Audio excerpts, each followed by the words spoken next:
Hello বন্ধুরা, আসসালামু আলাইকুম। রত্নাস ব্লগে আপনাদেরকে স্বাগতম এবং রত্নার ব্যালকনি গার্ডেনে আপনাদেরকে স্বাগতম। বন্ধুরা, কি সুন্দর সুন্দর গাঁদা ফুল, এগুলি দেশি গাঁদা। বন্ধুরা, গাঁদা ফুল আমার একটা প্রিয় ফুল। ওকে তো এই শীত ছাড়া দেখাই যায় না।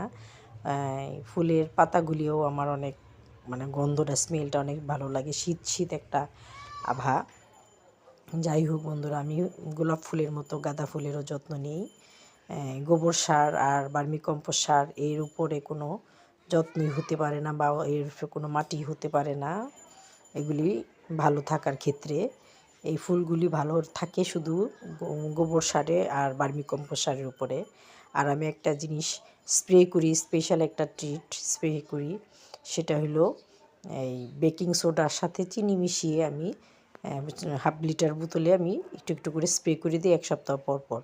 আর কীটনাশক তো দিই, সেটা হলো ঘরে বানানো কীটনাশক, নাহলে তো মালিবাগ পোকা এদেরকে খেয়ে ফেলবে। আর গাঁদা ফুলে মালিবাগ পোকা ধরে খুব তাড়াতাড়ি। বিশেষ করে মালিবাগ পোকা গাঁদা ফুলের শত্রু, দুশ্মন। ওকে একদম ঘিরে ফেলে এবং মেরে ফেলে। বন্ধুরা, আসসালামু আলাইকুম। হ্যালো বন্ধুরা, আসসালামু আলাইকুম। রত্নাস ব্লগে আপনাদেরকে স্বাগতম এবং রত্নার ব্যালকনি গার্ডেনে আপনাদেরকে স্বাগতম। বন্ধুরা, কি সুন্দর সুন্দর গাঁদা ফুল, এগুলি দেশি গাঁদা। বন্ধুরা, গাঁদা ফুল আমার একটা প্রিয় ফুল।